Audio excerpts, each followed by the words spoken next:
Welcome to the virtual Ward 10 Spadina-Fort York virtual debate. I think I said that already. I am Matthew, your host of This Time in History, the podcast. I am pleased to be joined by these fine people tonight. So you guys know how my debates work. For my audience, it's going to be a 2-minute or so introduction for each candidate, followed by 3 sets of questions, a debate period for each set, and then the closing. So in order of appearance, we're going to start with Kyle. Go ahead. Hello, my name's Kyle Enslin. I'm running for Ward 10, Spadina-Fort York, and I'm running on the basis of affordable, accessible, enjoyable Toronto. I've been living in this ward for 6 years, not as long as everyone has been, but I am one of those people who grew up outside of the city and look forward to moving city to find new life, find a house, grow up, start a family here, and enjoy the rest of my life here. In the coming recent years of living here, life's been getting more and more expensive, and it seems like council hasn't been representing, I would say, the younger generation, the middle generation, or middle class generation, as well as they could. So my platform is on the basis of making life more affordable for the middle class, and I have a plan on that, and it focuses on housing. So right now, we have what we call a housing crisis. The market is an absolute mess. There's no transparency in the market, so I want to introduce bylaws, new regulations, rental registry to increase transparency into the housing market. Along with this, I also want to introduce other bylaws which make it harder for people to profit off of what is housing and residency, which includes the banning of Airbnbs, higher vacancy tax, more foreign ownership tax, but I can go onto those points later likely. I also want to modernize the rules and regulations within this ward and within Toronto as a whole. I want to modernize drinking regulations, make it more young people friendly. Our ward especially, we are 80% or 50%-ish 25 to 35-year-olds. We are 80% people who live in high-rise condos. We are 60% renters. So we need this representation in our city council to look out for those people that are living in this way. Thank you. April, go ahead. Hi, everyone. My name is April, for those of you who missed my previous appearance on This Time in History. I'm a candidate in Toronto City Council in Spadina-Fort York. I'm not affiliated with any political party. I came in second place last time to Councillor Joe Cressy, who, as we know, is not running again. Some things about me: I'm extremely passionate about Toronto City Council. I live right in the middle of the ward, and I'm running because these are the things that I really care about, and I think you do too. So I hope we get a higher voter turnout this time. Some points of differentiation. I want to emphasize, yes, I'm advocating for more affordable housing by making sure that new developments include rent geared to income. For example, I think a lot of us are going to be on the same page for many issues. I'm also advocating for safer bike lanes with real concrete barriers so we feel safe. I'm advocating for new and improved parks. I'm going to go over some points of differentiation. One, I'm the only candidate really pointing out here what's happening in our ward is we're getting 3 new subway stations, which is great. And I advocated last election for us to get subway stations in this ward. The thing is, now going forward, we need a city councillor who will stand up for us and make sure that our streetcars are still running, our sidewalks are still accessible, and we don't end up in a disastrous Eglinton situation for the next 15 years. Also, point of differentiation, I'm the only candidate advocating to build a pedestrian cycling lift bridge to the islands so that we can all access our ward's largest public park for free. And as far as I know, I'm also the only candidate advocating to legalize public drinking in parks in this ward. I have a vision for our city, and it's about enjoying your everyday life in Spadina-Fort York, designing our city for our residents. Thanks. Thank you so much. Arbor, go ahead. Hi everyone, Arbor Pucci. I've been living in Toronto all my life since I moved to Canada. I've been living in the Spadina-Fort York area for about 7 years now. I'm a professional engineer by trade, so I've been working in major infrastructure projects for over 15 years, multi-million-dollar projects for over 15 years. I've run those projects, and was one of the things that why I decided to run for council. I've I've done major projects. I know how to get things done, build things. So whenever I go around and see how if our infrastructure is not properly maintained or properly on par where it should be, that was the frustration that made me wanted to become a counselor, right? And to April points, there is three major stations that are going to come in. We're the one on Queen and Spadina, the one on King and Baptist, and the one on Liberty Village. And I had the experience to the infrastructure build experience to look at and oversee this kind of project to make sure they get done, they get properly done and probably and have proper oversight on top of them. So another point as part of my agenda is increasing park space and maintaining parks as well. As we know, everybody, most probably 90% of the people living in our world, they live in condos, right? And the park and the community spaces, they become our backyard. So we need to ensure that green space is being built and developers are not taking advantage of the space. Also, as an engineer, I'm pretty big in transforming Toronto and carbon neutral city. I know the mandate is to transform by 2040, and then this transformation, it includes improvement of public transportation, insurance, fast and efficient, improvement infrastructure and safety for pedestrians, cyclists, and all new forms of carbon-free travel, boosting our EV infrastructure throughout the city, and of course, housing affordability, which is key to many residents, as we know, especially with inflation going up so high. It's if we don't do anything at this point, we're going to have a crisis in our hands, and we're going to push more people out of their house and into the streets. And also, I'm as far as I know, I'm the only residence that is pushing to reduce noise levels throughout in the city and support our residents. Thank you so much. Stephanie, go ahead. Hello, I'm Steph Salterman. I'm also running in Ward 10, Spadina-Fort, York. It's my first time running in an election. Prior to this, I have almost 18 years experience in progressively senior roles in the banking industry, more recently in supplier risk and compliance. So definitely very familiar with the fine details of things and the importance of those as well. Overall, I'm trying to filter everything that, if elected, every decision would be going through the filter of affordability, accessibility, and recovery. So if it did not serve one of those three purposes, it would be very likely that I would not support it or be less supportive of it, because those are the three key priorities that I think will have the most impact on the residents at this point. So affordability covers anything from the food insecurity, which my understanding is it's on the rise with the inflation and cost of living, as well as housing, not just for one particular income group, but actually for all levels of income in Spadina-Fort, York, as a large percentage don't currently make enough to cover the average rent from an affordability perspective. For accessibility, it can be anything from year-round public access to public washrooms, or advocating for ODSP recipients to receive a more livable wage and have more options as well while being in that program. And recovery is anything from and many other things, of course, but includes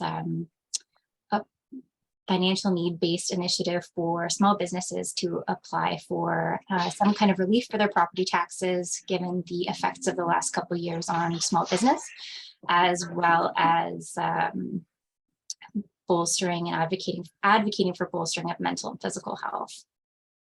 Thank you so much.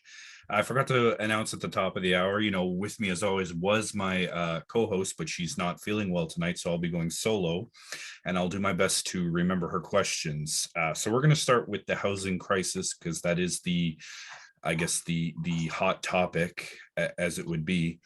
Her question would be, what do we do about the abandoned / vacant properties in this city? Do we tax them to death, or do we try to acquire them? And then my question would be, Would you support a rent freeze and or legalization of rooming houses? Now we're gonna flip. So I'll start with April, and then Arbor, and then Stephanie, and then Kyle, you'll finish it off. Go ahead, April. Thanks for the question. So yes, I am supportive of rooming houses. So for those who don't know, rooming houses are, it might be, for example, a house where each room has a different lease, for example. And I've known people who've lived in these places as a student, and it's significantly more affordable. So the idea is to get people to have homes rather than become homeless, right? It's a great solution. I'm supportive of rooming houses. Yes, I'm also supportive of the vacancy tax. So what that means is if you buy a property on spec, basically, and you're just kind of holding on to it, waiting to make money, and therefore, for whatever reason, you decide to not have a tenant, you will pay extra tax on that, and you will most likely decide to have a tenant. Again, this creates more housing. I'm supportive of that. Other solutions I'm advocating for, I think I mentioned, making sure that all new developments include some units that are with rent geared to income, because we keep on saying affordable housing, but what's affordable to one person might be not affordable to another. That's why it's about rent geared to income. Also about helping people transition out of homelessness by building supportive housing around this ward. So supportive housing is a place for people to transition out of homelessness, where there's wraparound supports available for them 24/7. And they have their own unit, so they don't actually feel like they're living in a homeless shelter. Thank you so much. Arbor, go ahead. Hi, so I think looking at the statistics, there isn't that many houses that are empty or sitting. It's a very, very small percentage. Either way, we should not allow that, and it doesn't make business sense for anybody to have a house that nobody lives in there when they can rent it free. So as a government, we have to push that, and even if it can be taxes, as I said, taxes people, or in order for them to rent it out, right?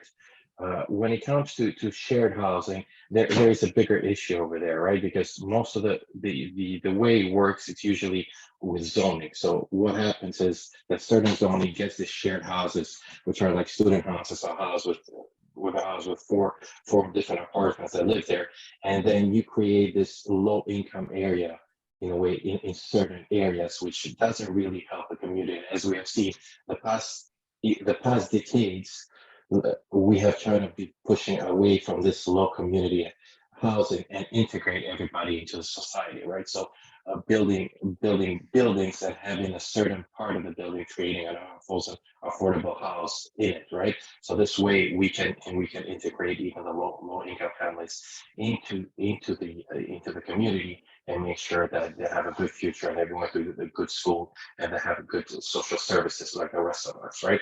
We don't want to isolate them in one area because that does not help. It does not help them. It becomes a society with, I guess, with not enough social services and with drug-related issues and abuse issues that we have seen before in certain areas in Toronto. So in a way, in my opinion, the best solution is the house affordability. So with all this development that's occurring, we need to ensure there is certain number of units that they can be given to low income people, and there's government incentive that can support it. As we know, it's $2 billion coming from federal government.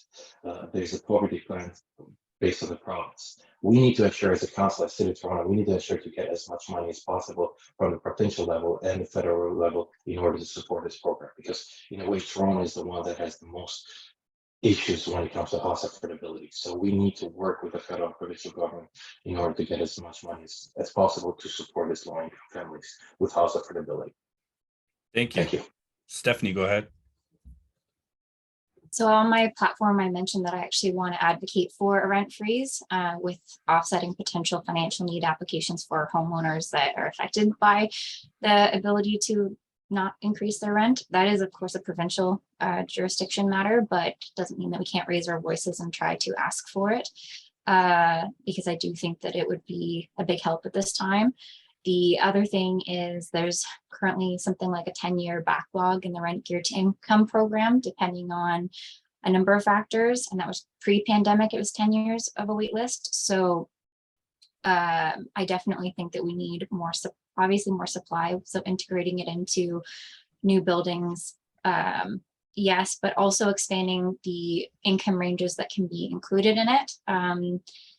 Right now, it's mostly geared to the really low income, but Spadina-Fort York and much of Toronto is unaffordable for people even with decent jobs. So I think that needs to be reconsidered, the parameters for that. Do you mind repeating the question? Because I think I'm forgetting pieces of it. Yeah, so Ebony's question would have been, what do we do with the abandoned / vacant properties, residential properties in the city? And you answered mine about the rent freeze and the, or it was actually and or legalization of rooming houses. Yeah, so I do support the legalization of rooming houses. I also have on my platform advocating for more resources for the existing landlord and tenant board. There's currently significant backlog there for the existing legal rental residences. So there's no real point in having great laws that are supposed to protect tenants and or landlords if they actually have to wait 2.5, sometimes more, sometimes less years to be heard and have their issue addressed. So especially if we then added rooming houses to something like that, it would definitely need more resources, but it already needs more resources as it is. As for the vacancy tax, I'm very much in favor of that. I don't see why, when there's such a shortage, somebody would even do that. I mean, I understand why they don't want to pay for repairs and they don't want to pay for the hassles of renting it out. I guess they're just rich enough to be able to have it and hold it. But I'm fully supportive of taxing those. Thank you so much. Kyle, go ahead. Any abandoned building within the ward or within Toronto should have a development plan attached to it. If somebody's owning a building and it's been uninhabited or unused for 5 years or over, or even 2 years, say, and they don't have a plan attached to it, it should be within the city's power to repossess that building and put it towards affordable housing or any housing for that matter. The fact that we can have land ready to use, ready to develop on, and that it's just being sit on by the people who own it is an atrocity. And the land belongs to the people, belongs to the community. So it needs to get back in the hands of the community. For rooming houses, very much in favor, like everyone else here. Rooming houses are a transition for people that are experiencing homelessness to get out of homelessness. Rooming houses offer much cheaper rents than what a normal rent would be.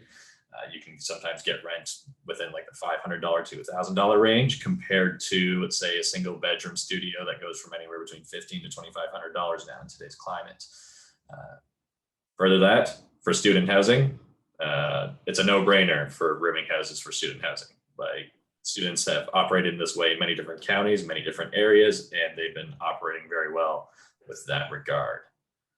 And I also want to speak on the housing issue for myself, is that one of my key things to helping solve the housing issue is to reduce competition within the ward. Because currently right now, rents are so high, and because that they're in competition with people who are trying to buy property for profit, whether that be an Airbnb or a landlord. And rents are even so high still because landlords are competing with each other to buy properties. Since 2013, an article came out, I think, this the other weekend, that 80% of all new homes have gone to people who have not bought their first home yet. So multiple property owners. We need to make sure that community housing or housing belongs to the community and goes to first-time property owners and not to people that are competing with each other. So that's why I'm trying to enact some regulations of removing Airbnbs because they're short-term rentals. They make $150 on a house a day, competes with housing. There are 8,000 registered Airbnbs legally operating in Toronto. And according to the web scraping data, there are about 10,000 illegal operating in Toronto. So if we were to free up that population to add to renters, that would add 10,000 more homes for people to live in. Thank you so much. And now this is your opportunity to have an open floor debate, or in the case that you all agree, if there's anything else that any of you want to add on the housing crisis, go ahead. Kyle, I just want to ask you a question because I know you're against Airbnb, but there's a lot of people in the city, they use Airbnb to subsidize their housing costs, right? And they can only afford their house because they're Airbnb portion of it. So this people really their livelihood of the house dependent from this facilitation that Airbnb provides. So if you take that away from them, what are these people going to do? I will say that when I say this, I mean it's for single family dwelling areas where people are living in a current unit and they can subsidize a part of that unit for short-term rentals, such as what a bed and breakfast would be. I fully support that as a business decision. Well, what about a condo with 2 units, with 2 bedroom, right? That somebody has it, or even 1 bedroom plus den, and they Airbnb the den, right? And they'll get a couple, like $1,000 extra a month to afford their mortgage. Yeah, I would say those should be still able to operate as long as somebody is currently living within the vacancy of the condo or building that they're residing in. But how are you going to enforce that? Because it's very hard to go to somebody else's house to see what they actually have in there, right? Part of my platform is something called a rental registry, where every single landlord who has property to rent must put that property on the rent registry. So basically what it is it's a database that will contain all contact information for a landlord, and then it will be an area for tenants to be able to look for housing and an area for tenants to be able to find housing. Right now, housing is split up between, if you try to find a house right now, you're split between condos.ca, getting a realtor, or going on Zillow. A rental registry will be, so I want to mandate this so that it has to be done. But and the city will maintain this registry? The city will maintain the registry, yes. There's many other cities that have already done this. Seattle, Syracuse, almost all of California has a rental registry. It's not too expensive. It is about a budget cost of like $3.6 million a year. But this would just provide more transparency to the market. So as I was saying that, though, if you are in a house that is not a rental and it is on the rental registry, it will either undergo the vacancy tax or people have to claim it as a rental property. Otherwise, it is not on the regulation. So if somebody is living in a condo and they are submitted themselves living as a condo, there'd be no issues with them Airbnb-ing it out of their condo because they would be listed as an occupant of that unit. Like the only thing for something, $4 million, you can use that towards your house affordability, right? That's probably 10,000 families that you can support with that money, right? So you can also buy 4 houses. It's give and take, right? What the volume? Sorry? It's also the price of about 4 modern houses. This also is. But you're subsidizing people's rent, right? That's how you make them affordable. That's what city does. They will subsidize 30% of your rent or 40% of your rent in order to help you your housing affordability for low incomes. Like nobody's going to buy you the house, right? It just all they do is like that bunch of money housing affordability. They pay low income people a percentage of their rent in order to support them being affordable, right? This isn't about subsidizing rent. This is about reducing speculation in markets and making sure that people can see all buildings that are available for rent. And then also the city will be able to see what buildings are being sold, what buildings are actually being sold. Well, but that's what I disagree on, because that speculation, the federal level, we've been trying to fight that speculation on the market for years. And now it's kind of with us increasing the interest rate, it's helping a little bit, right? But as a city, do we really have power to fight this speculation? Well, what do you think? Other cities have done it. Montreal just started. Vancouver's doing it. PEI even had their own Charlotte tap. They created their own within the residents in the city. And also this gives more powers to tenants. Tenants will be able to more easily access ways to contact a building code about violations of their building code.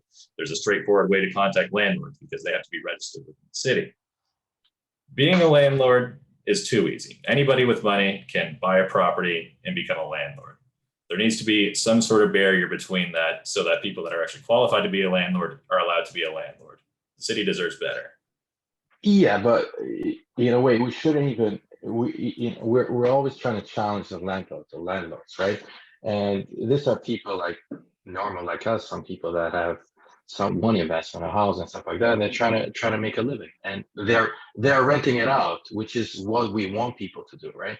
We want people to rent it so they can create more housing and people can go in. So we should look a little bit more on both sides, on the renter side and the landlord sides, because we're talking to a lot of people, and there's a lot of landlords that are actually complaining based on I guess the laws that are against them.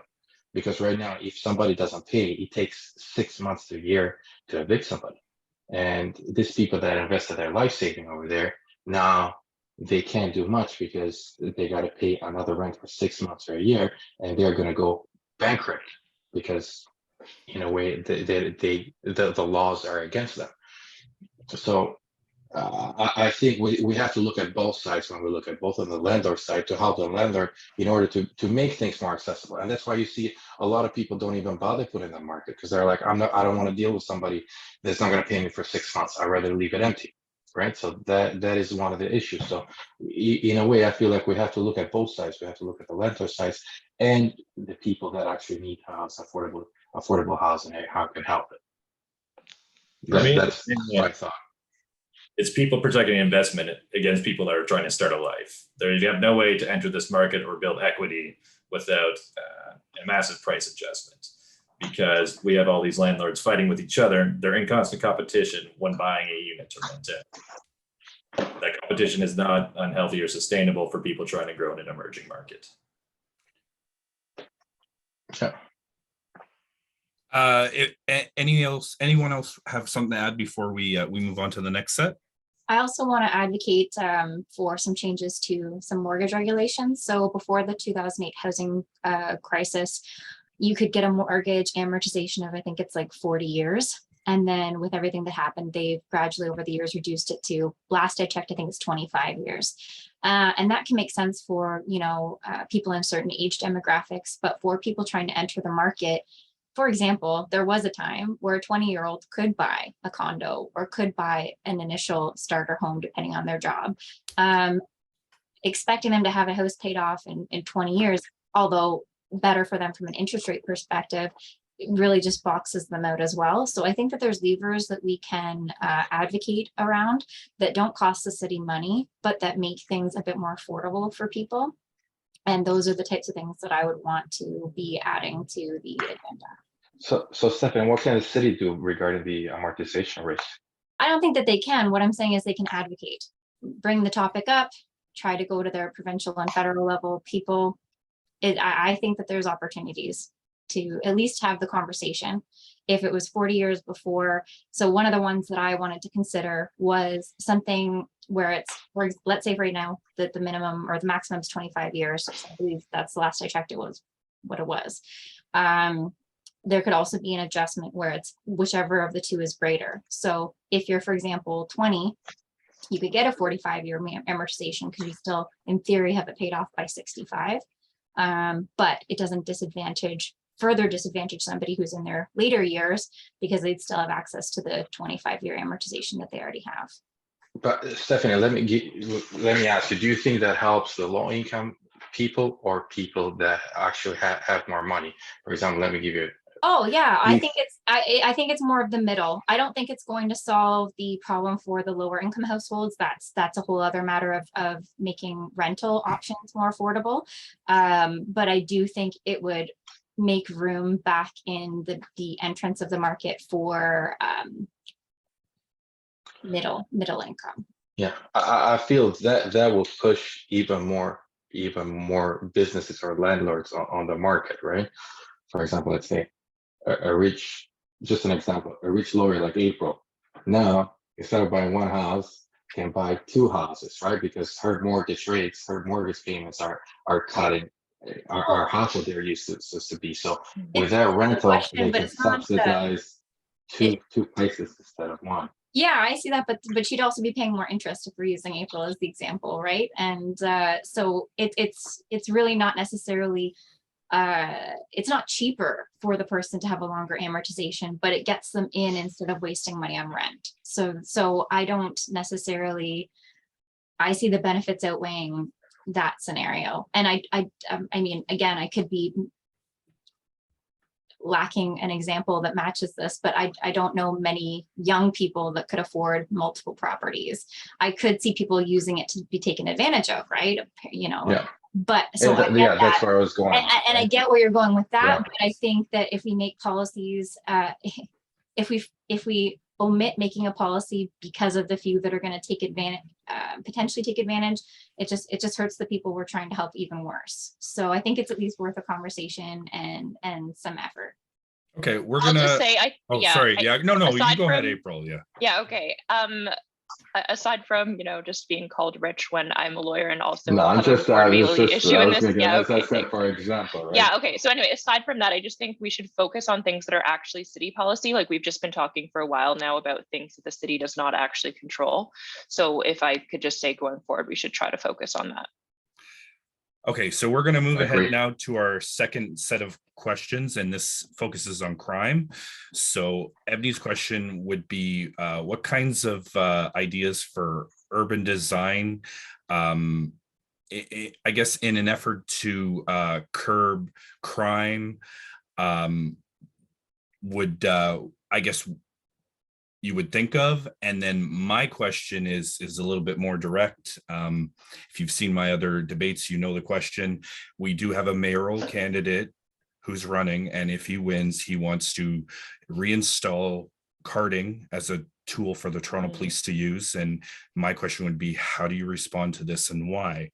Arbor, we're going to start with you, and then Stephanie, and then Kyle, and then April will end with you. Go ahead, Arbor. So yeah, well, this ward has seen a large increase in crime and violence year after year, right? I feel like more focus and emphasis is required from the city to curb the crime. I really believe that each neighbor in the ward needs a community safety program because each neighbor has different needs and different crime that is occurring. On the carding side, the city has acknowledged systematic discrimination with its policing, right? And they have taken steps to do reform to ensure public safety it's equal for all Torontonians. And in a way, this is not a one-stop shop that you update some processes and everything's fine. This requires a systematic review and continuous improvement. If we're going back to carding, we're taking a step back. Right, because we have improved and we are willing to improve. So somebody comes in and tries to put us 5 years back, I think that is ridiculous. But overall, I think policing in general, it has to be a little bit more strategic because it's not only about, I guess, looking over people, shuttering what they're doing. It's community programs that we need to put in place, right? We need to reduce vulnerability, for example, because the city has a large number of people with substance addiction problems, which leads to mental health issues that can leave this individual vulnerable to self-harm and crime. We need to ensure we can reduce violence. We need to prevent and reduce gun violence, interpersonal violence, gender-based violence, and domestic violence through strategic and coordinated efforts across the communities. And we also need to promote a healing and justice, because throughout our history, there's been dark patches where society, including our police forces, has discriminated people based on their color, gender, and sexual preferences. Even though it might be hard as society, we need to promote healing within the police force and its community groups, because I believe the division of society does not help the community. There are always going to be issues and challenges, but overall, we need to get to work together to fix them. Thank you so much. Yeah. Stephanie, go ahead. Yeah, I would not support carding unless there was some sort of miraculous amount of data that I'm not aware of that gives merit to it. My understanding is it's not effective and just harmful to the general relationship between citizens and the police. I'd rather put tax dollars towards something else, like the programs for at-risk youth, for example. But honestly, the one that still comes to mind for me, and we already did talk about it, is housing, because I think that has the trickle effect down to everything else. So, it makes people less desperate, less vulnerable, less everything. So yeah, I definitely wouldn't be wasting money on that. The second part of the question. What types of urban design ideas in order to curb crime? Yeah, so I guess it'd be less about the urban design, more about just social programs. So like I said, after school programs that we and the housing and the food insecurity and all of that. Thank you. Kyle, go ahead. Yeah, so carding is a barbaric way to gather information on an individual. There's no reason why carding should come back. We live in an age of data. We live in an age where information is readily available to just about anyone. We have I think what's the police budget, $1.3 billion. With that, they don't have an analysis team that can't get information on people without having to stop them and ask for it or force them. It's out of mind. They'd have to significantly talk about benefits that I don't think would outweigh any way of bringing back carding. It's a bad idea. And then, so for urban ideas to reduce crime. So one thing that I would like to see that I haven't seen in our ward or anywhere in Toronto in a while is I'd like to see more pedestrian patrols for police. Every time you look at a police officer, wherever you go, they're either driving by in a police car, sitting at a construction site, or walking by on a horse. There's no community involvement with them. They don't seem to be a member of the community so much as they are an authority figure. I'd love to be able to see police taking our public transit, walking through parks, not biking by in squads of 4, but walking in a pair of 2 that are approachable, so that if a community has a question for a police officer, they can go up and ask them. There's a massive divide between our people and our Toronto police force. I think that needs to be remedied. Along this as well, I would support items such as things known as like the Cure Violence model, where we nonprofit groups go and they reach out to victims of violence through crime, and they try to mediate as opposed to a police officer. Because police pretty much stop when the violence stops. But if we had another team that would go after the violence has stopped to make sure that the situation is okay, a form of public social support, I'd very much advocate for that as well. Sort of a crisis team or occupational therapists instead of relying all on our police force for this. Thank you. April, go ahead. Great. So just straight up, I'm not for carding. I'm definitely against any way of bringing back carding. We know that it's a racist practice. So that's out of the question for me. In terms of improving our public space, I think it's about revitalizing what we have. So for example, today I made an announcement advocating to revitalize David Pico Square. This is a perfect example where our ward has changed drastically. We're the fastest growing ward in Toronto. We're the youngest ward in Toronto, and city infrastructure needs to keep up.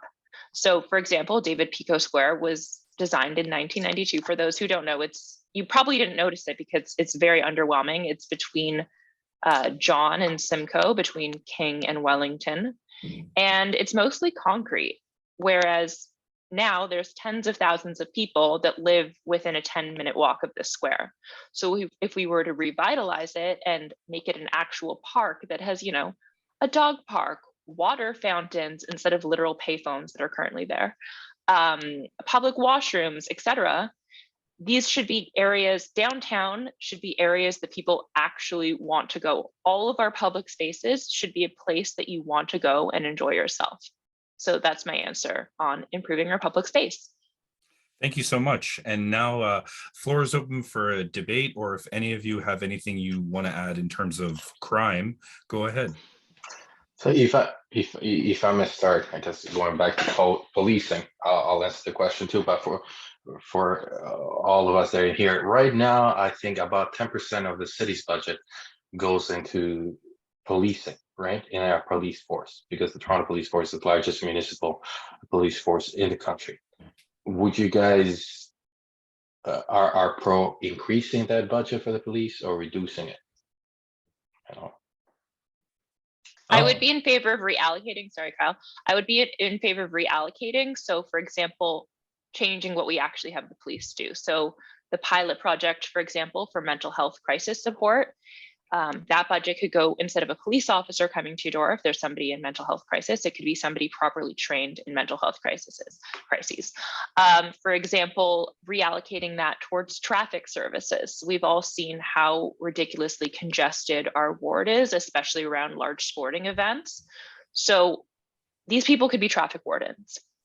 For me, it's less about necessarily, cutting what we're currently spending. It's reallocating what we're currently spending and making it suit our needs better. If I'm at April, based on our experience, when there is a police on a traffic light, it's more of a mess than when the lights are actually working. Agree to disagree. I find Yeah. that they help the flow during very busy times. Imagine if they were a professionally trained traffic warden and that was their entire job. How much faster they'd get traffic through. I do agree Exactly. with the real allocation of the police budget. We can make better use of it for the money that we have in there. Yeah, I would keep the funding as it is, but I would want to have a good look at where the money is going to see if there's opportunities to reallocate. And yeah, I agree the same thing with you guys, right? As an engineer, I'm a bit more on the technology side, right? So if you're involved, especially with policing and stuff, and if you're more a little bit more in technology, data, the information gathered, and we can save on man hours and improve the cost, right?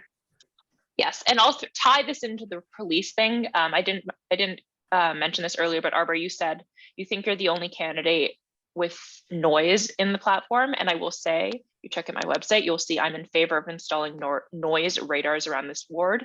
Street racing and loud cars deliberately trying to wake people up in the middle of the night, those need to be addressed with noise radars.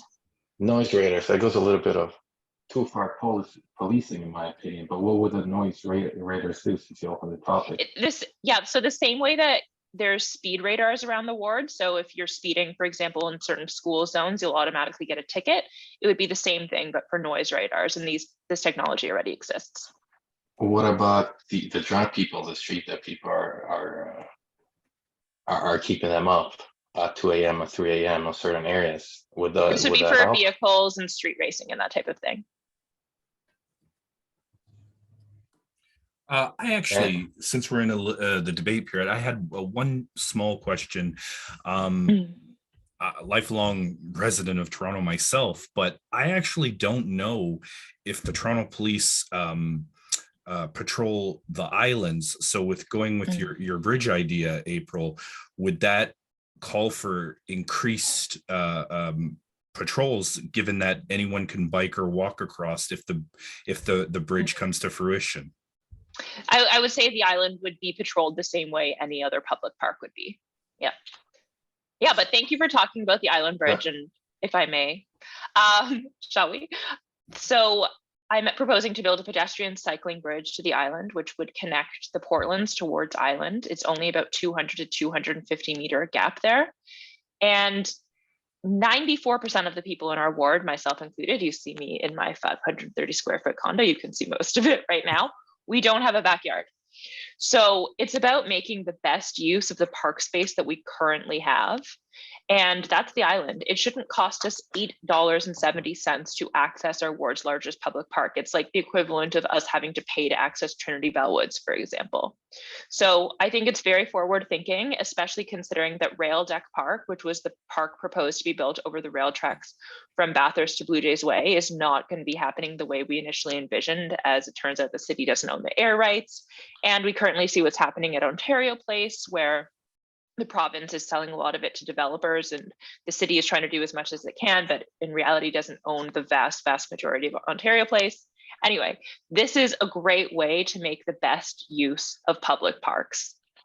So April, if I may ask, because a public infrastructure project, I have a vast interest because I've had years of experience. How much would you say this bridge will cost? Yeah. And how much would to be built and to be maintained and to be operated? Because what I understand is going to be a lifting bridge that goes up and down. So there's going to be some hydraulic system that goes there, and it's quite a big lift because, as we've seen, you have sailboats going there, you have big ships from Redpath coming in and out, right? Yeah. So you're right. So there's about a little bit of a cost. Yeah, so there's about 1 to 2 cargo ships that go through the Eastern Channel every week. So it's not too big of a deal that it would raise there. And there are some sailboats that have large masses. So again, the bridge would lift. It's very preliminary, Arbor. So we had originally estimated around $15 million based off the other bridges that have gone up very recently around the area. But we will obviously have a lot of design proposals come in, and then we would choose the one that is, you know, a combination of most convenient and least expensive and most practical for all Torontonians. So if I may, because I build schedule, I build costs for this kind of infrastructure project. So Nice. I know them inside out. And I can tell you $50 million is just probably just a steel on that bridge is going to be worth that much. So for you to build a bridge like that and to maintain it roughly on 10 years, because you can, as you said, it's not going to be automatic. You're going to have people there moving it up and down as they go. That's going to be $300-400 million. So this is how I think about it. Let me finish, please. This $400 million, and I'm not saying you're right or wrong on the bridge, right? But this amount of money, would it be better value for money to be used somewhere else in the city services, such as affordable houses and stuff like that, et cetera, than a pedestrian bridge? So first of all, I think you're vastly overestimating the cost of the bridge. But what I will say is we all pay now for not having the bridge.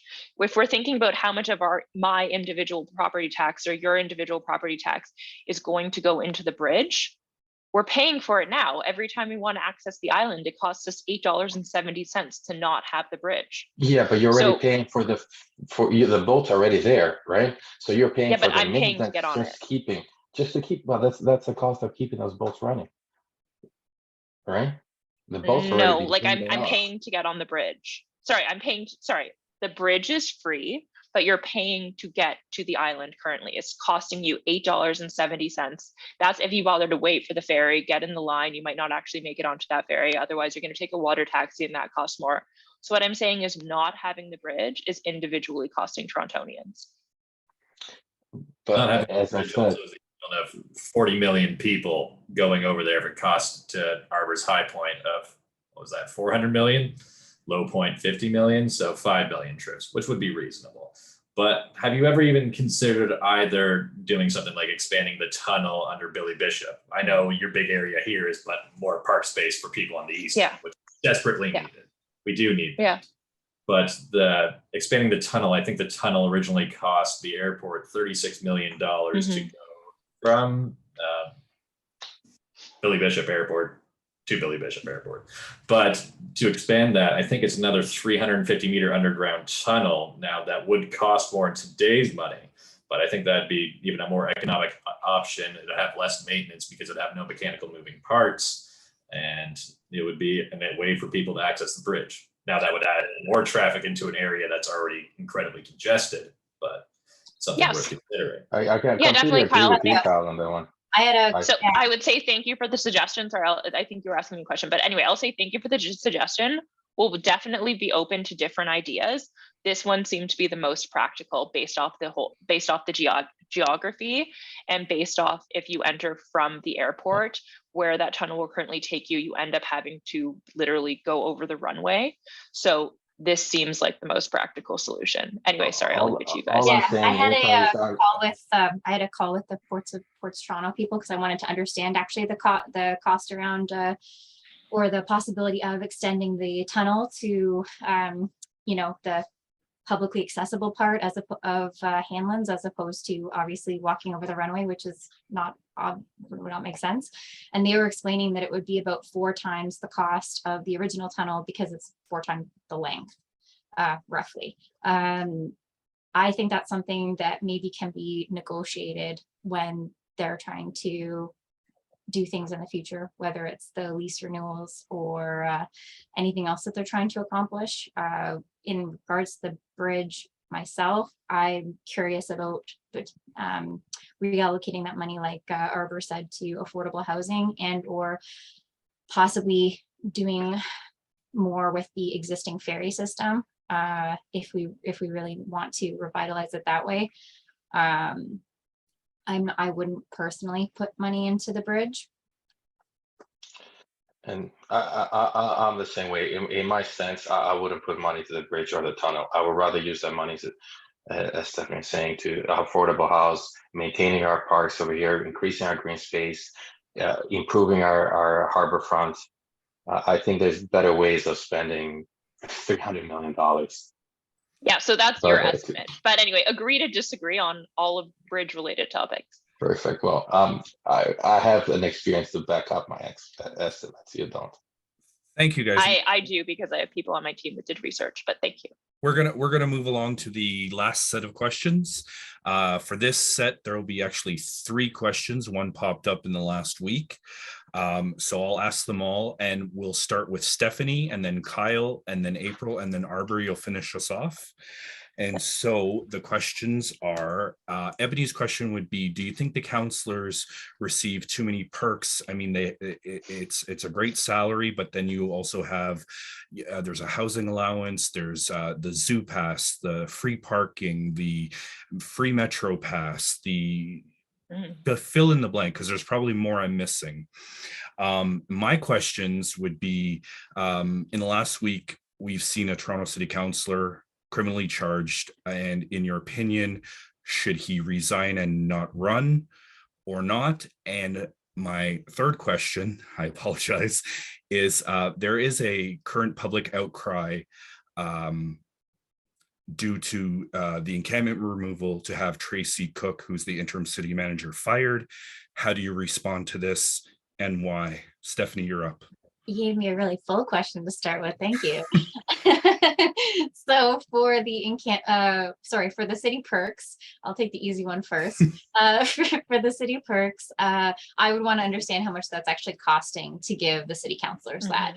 If, for example, it costs nothing, then why wouldn't we just leave it alone, right? But if there's an actual cost to it, then I'd want to understand who's using it and whether it should remain. So I would want a full list of what those were and what it actually cost us before I could give you an answer for that one. For Tracy Cook, in regards to potentially getting her to resign for management of the encampments, and I believe there was another issue that she had been under the radar for, but anyways, I would want to have an understanding of the conversations. I certainly wouldn't be ruling out something. I'd want to have conversations with her. I would want to have an understanding of what led her to do that. I would want to have an understanding of what kind of pressure she received to do that. That being said, I think no matter what level of job you're at, you need to act with integrity. So I think no matter who told her what to do, if that happened, there should have been a moral compass in there. So I don't agree with how she handled things. That part's obvious. What kind of actions to be taken, that I would want to look at her employee file. I would want to have a conversation with her. I'd want to have other conversations. Sorry, what was the third one? There's a Toronto City Councillor that was criminally charged in the last week, and should he resign? In your opinion, this is all opinion. Should he resign and not run for re-election? Are you okay to say what he was charged with? Sexual assault. Sexual assault. Thank you. Sorry. Two counts of sexual assault. Wow. Okay. So I did not know about that, but I think at minimum he should be not getting paid while not working, at minimum, and then a further. I'll ask an embarrassing question. My understanding is when they're charged, that hasn't gone through the courts yet. So if that's the case, off without pay till the decision comes out, and then a different decision depending on if he gets charged like guilty, like found guilty. Sorry, I'm fumbling on this one. I wasn't expecting this one. Sorry. Thank you. Yeah. Kyle, go ahead. All right, I'll start with the city council perks. So I understand that the perks are, besides salary, is like parking, random amenities of Toronto, and TTC usage. So my viewpoint on this is that actually we should not receive perks revolving around public infrastructure, but we should be mandated to use those perks because we are servants of the people, and we need to know firsthand what experiences are like on those facilities. So for example, TTC, we need to know what it's like to pay every single time you're going on a ride. We need to know what it's like to be in the traffic that is in the TTC so we can advocate for the public about how it should be properly done. If it's free, it doesn't seem as bad for us waiting 10, 15 minutes when I didn't have to pay $3.25, or if the bus is late, 2 hours late, I don't have to pay $3.25 again for a perk. If I have to do this, I will be more aware of it. So I do think actually that we should reduce perks around public usage, but I think all city councilors should be encouraged at any time to use any public infrastructure where possible, or enforced actually. And then we'll go with the Tracy Perks question. So the thing about Tracy Perks is that she had she's taking the credit, correct, for removing everyone in the encampments. Yeah, Tracy Cook. Yeah, okay, cool. Sorry. So this is, in my opinion, this is the democracy, and she was appointed by John Tory on the city council. So everybody should be mentioning to those people at the city council their displeasure and not vote for those members again if they want her removed from office. I don't think we can forcibly remove her from office, but everybody has a right to voice their displeasure of removing her from office. Personally, I think it was an awful way to go about removing people from encampments. Was private security force and cost millions of dollars. It could have been done a way better way. But if you ask me today what the better way would have been, I still don't know the answer. There's going to be times when every city councilor has to make a tough decision that nobody's going to like. And they're going to have to be held accountable to those decisions, but they're not always going to be pleasing to the public either. So I think it has to be up to democracy to figure out whether she deserves to be working or not. And then for, I don't want to get his last name wrong, Mike what? Mike Thompson. Mike Thompson, okay. Now, this one as well, it's just before the election, and it's 2 counts of sexual assault. I do think that anybody who has any information should come forward on this, because it's a very precarious situation. Public accounts, people who have personally seen it or know the person, because it's a very big allegation, and to come at a time that's election season. Innocent until proven guilty, as we know. It has to go through the court system. So through the court system, there should be nothing that's barring him from running for an election, because at this point it's an allegation. But at the same time, anybody who has more information on this, but it's again a sensitive issue. So in my opinion, he should still be able to run. The court of the public opinion, though, is the strongest court, and hopefully people vote in favor of who they believe should be. I think that if people that think he should step down should strongly urge him to step down, that have any more information on that, if they believe him to be guilty of the actions. Thank you. April, go ahead. Great. I'll start with the hardest topic first, that being the counselor that you mentioned that we have found out recently has been charged with sexual assault. But I'll say, just in case anyone's watching this in the future, right now it's October 3rd. We know very little. The charges themselves have not been made public yet. So we're operating with very little information. And I want to say that I will always stand with victims of sexual assault, and the fact that there are any allegations whatsoever make me extremely nauseous. At this point, I will just say I support what Mayor Tory did, which is this person is no longer deputy mayor while these allegations go through the court system. I think that was the right choice to make. Moving on to the Tracy Cook situation, I will say we've put a lot of blame on this person for the encampment evictions, and let's be clear, the encampment evictions were atrocious, obviously, and I've talked about this on your podcast previously. Any which way you want to look at it, from a humanitarian perspective, obviously, we treated homeless people very terribly during the evictions. Even just through a city budget perspective, it was awful. We paid the equivalent of $30,000 per homeless person evicted for them to only end up going to a different park. So it was extremely ineffective. We should never do something like that again. It's hard for me to say whether I believe that this entire thing falls on one person. I know that's how a lot of people have played the blame game, but in reality, a lot of people, including people on city council who were elected at the time, put this thing together. So I'm not going to put all the blame on one person. I would instead advocate to have another inquiry on what happened and make sure that we have a better plan going forward. In terms of city perks, No, I do not think that city councilors should have a free parking pass or a free TTC pass. And it's, Kyle, exactly the reasons why that you said. If you watch some board meetings, for example, there were people on the TTC board, sitting city councilor, who did not know the price of the TTC because people aren't actually either riding it or paying for it. So for all the same reasons that being a city councilor, you should be in touch with the average person in the city of Toronto, and the average person does not have free parking right downtown and does not have a free TTC pass. So for those reasons, this job should be like any other. Thank you so much. Arbor, go ahead. Yeah, so if I may add, when it comes to, I wouldn't call it, as I said, I run multi-million-dollar budgets in the past. So what we usually do call this, I wouldn't call them perks, but there are some states that are called cost of doing business.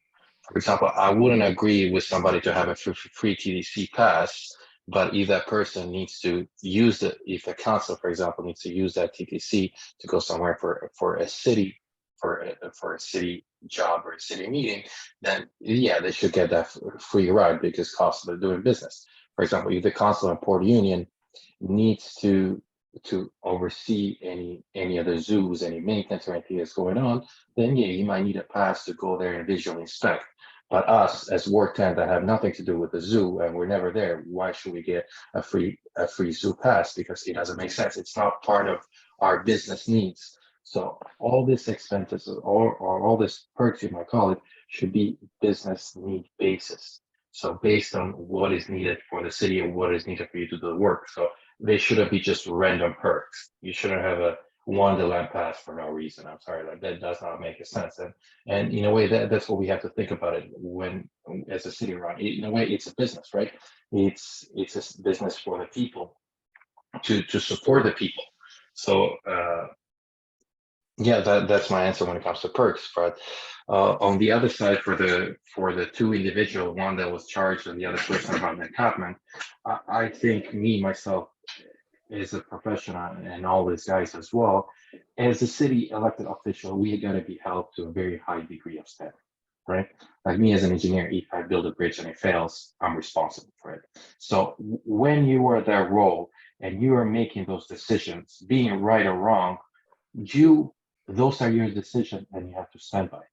So if you made a wrong decision about encampment, you made it and you have to stand for it. And then if people don't agree with it, and these are the people that elected you, and you gotta go. If you're being charged with 2 degrees of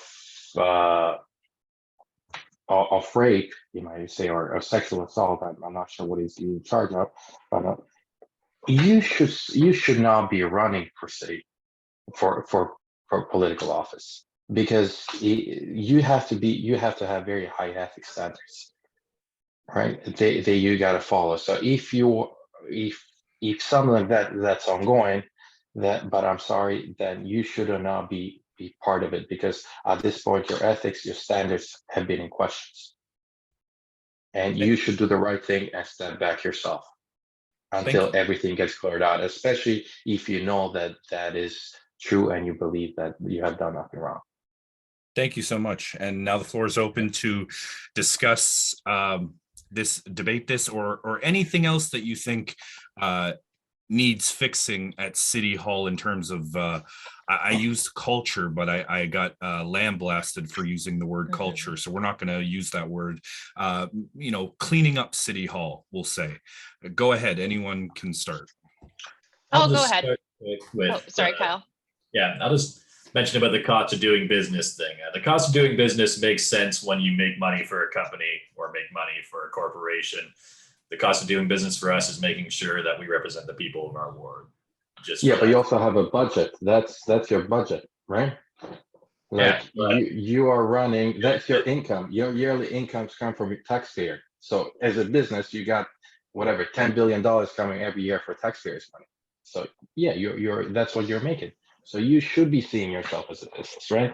Like ensuring that all cents are spent on the right thing and if they add value for the residents of Toronto.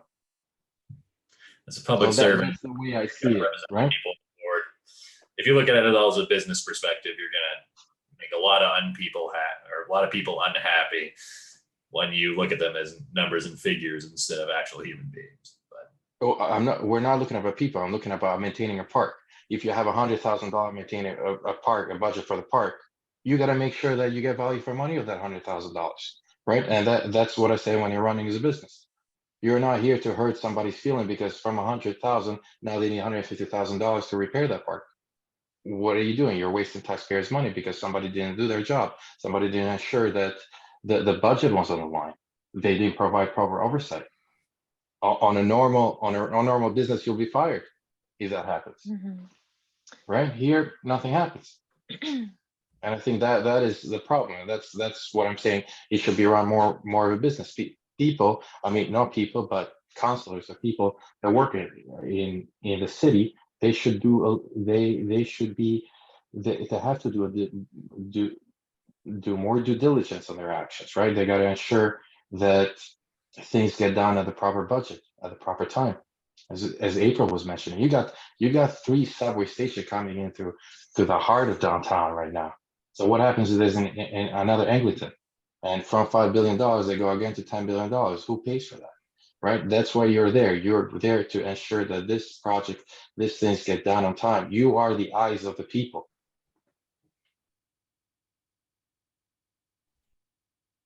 Yeah. Okay, I'll bring up another topic, which I think it's important to say that I've never been a lobbyist and that I have no affiliation with any political party. I think at City Council, it's important to put constituents first. And that's something that I intend to do as City Councilor. Put the needs of the constituents top of mind, nothing else getting in the way. I'm not sure that's different than what each of us are saying in our own way, though, right? Because and then say it. Yeah, that's awesome. Yeah, no, I think we were all saying it from our lens of how we thought it was going to help residents. So I don't know that's different.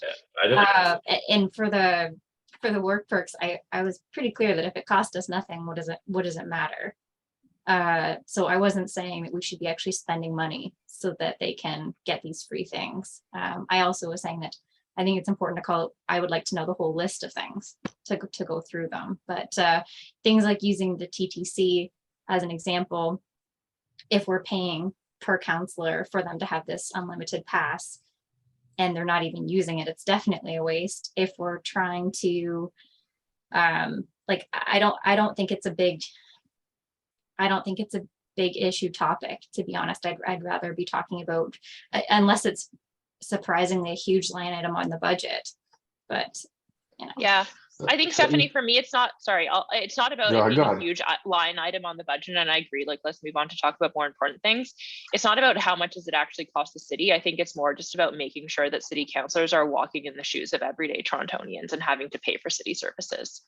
Yeah, and I mean, I definitely think that it's important to have the regular experience overall. But interestingly enough, I have not said this, but I've had councillor candidates say this to me, that they think that the pay of the city councillor is not enough, which to me is ridiculous because it's more than, last I looked, something like 75% of the people in this riding. But if we're still also wanting to attract talent, like any corporation, there is usually some kind of work perks. I worked at a bank. There were certain things that we got as just a perk that went with the job. So that's why I keep going back to, if it costs us nothing, I don't really care about it. If there's a cost to it, then I would probably have an issue with it. So if I may add something, I guess, April, because you were talking about the needs of the resident. If I may ask, because you said your bridge is going to cost you $30 million. So how would you ensure that costs $30 million?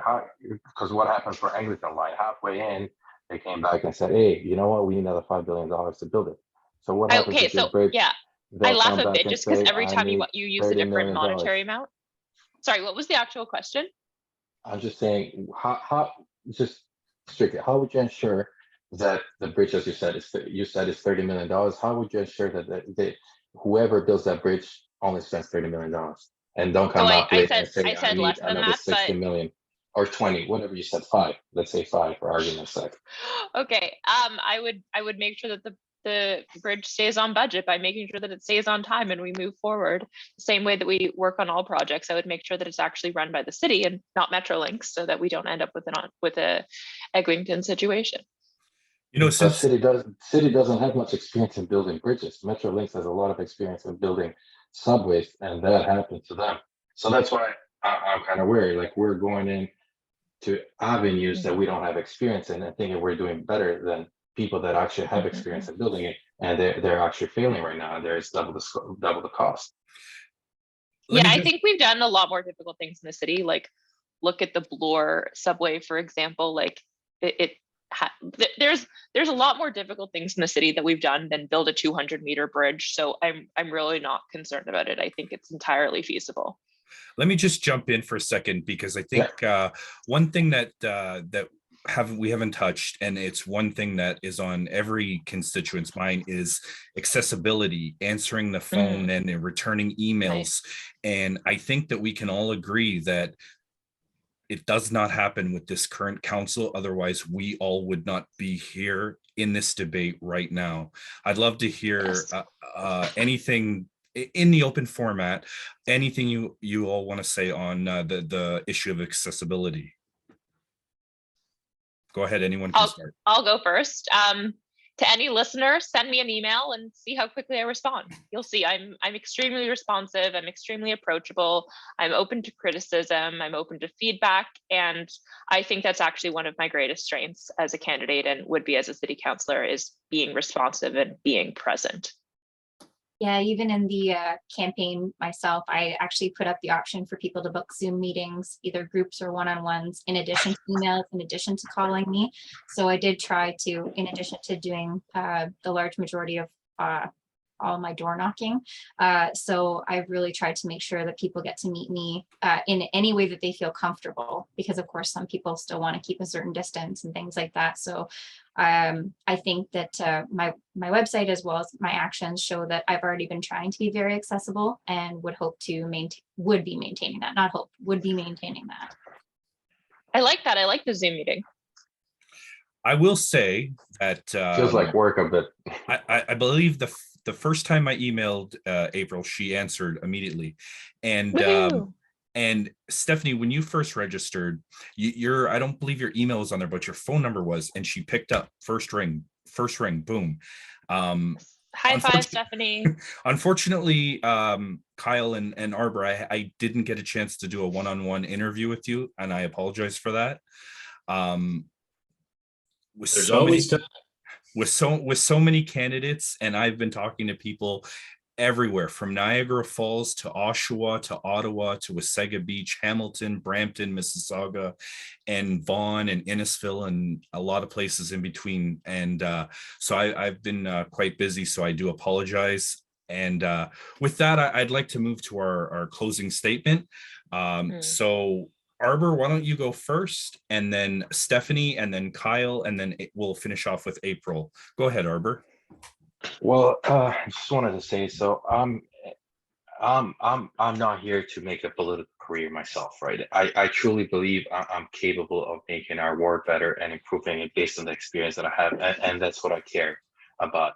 I lived in this area for a while now, and I call it my home, and I see a lot of improvements that can happen, and which I know I'm capable of performing to the highest standard, because that's where I set my bar myself. So I'm here to do my daily job.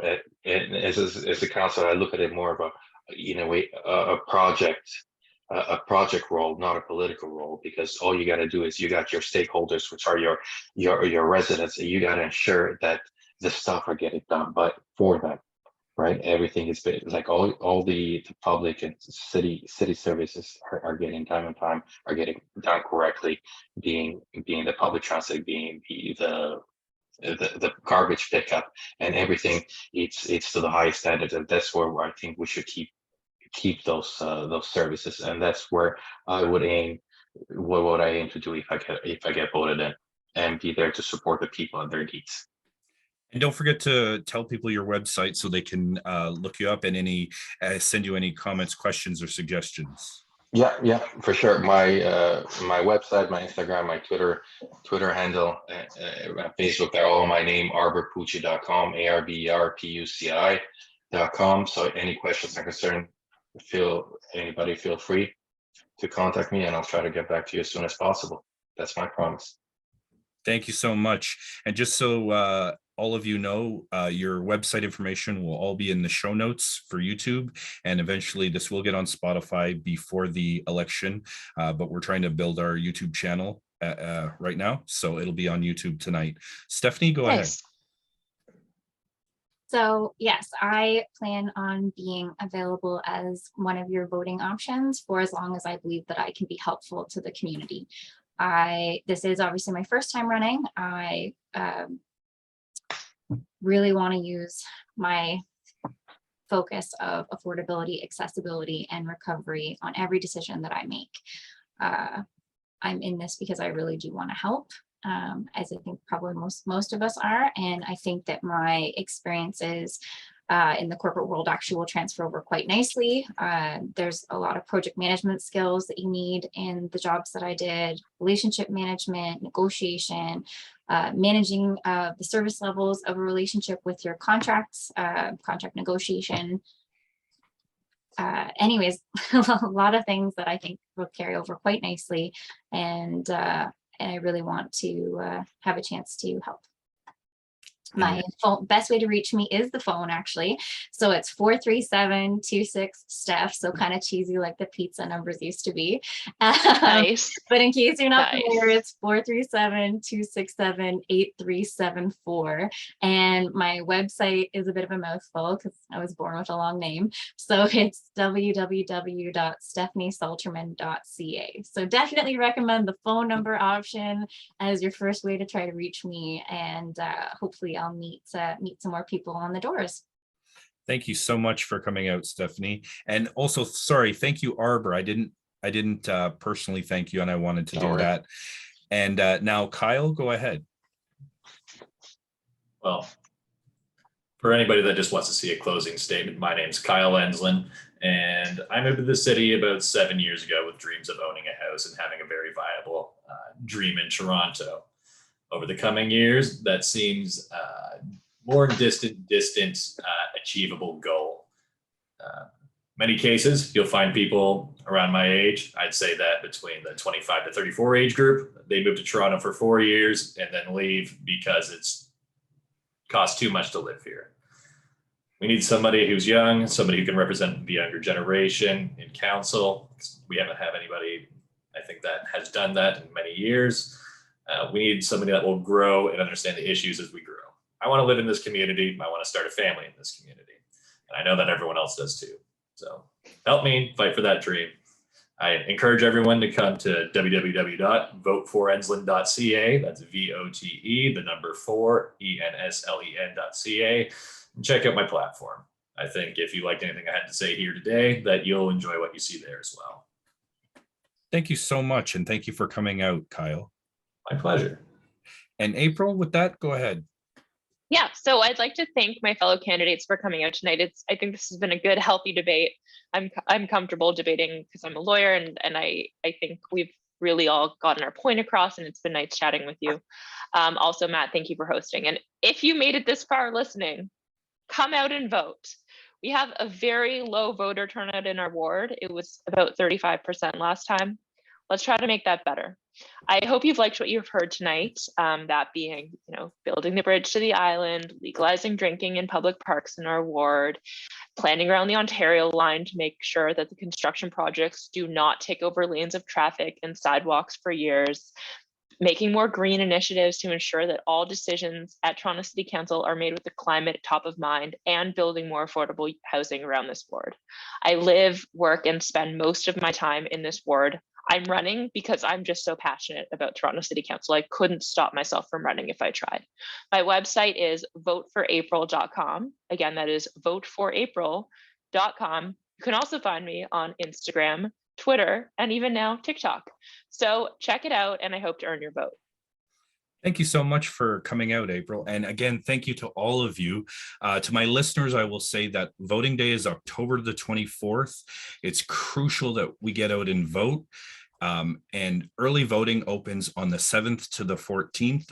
And I always like to say that the only way to affect change is to be part of it. Again, thank you guys for coming out. I'm excited for the city of Toronto. I'm excited for the next council term, and I'm really excited for Ward 10. Thanks, Matt. Thank you very much. Thank you, Thank Matt, you. for arranging this. Okay. And all the best to everyone. Thank you. Yeah. Cheers and good luck, everybody. Take care.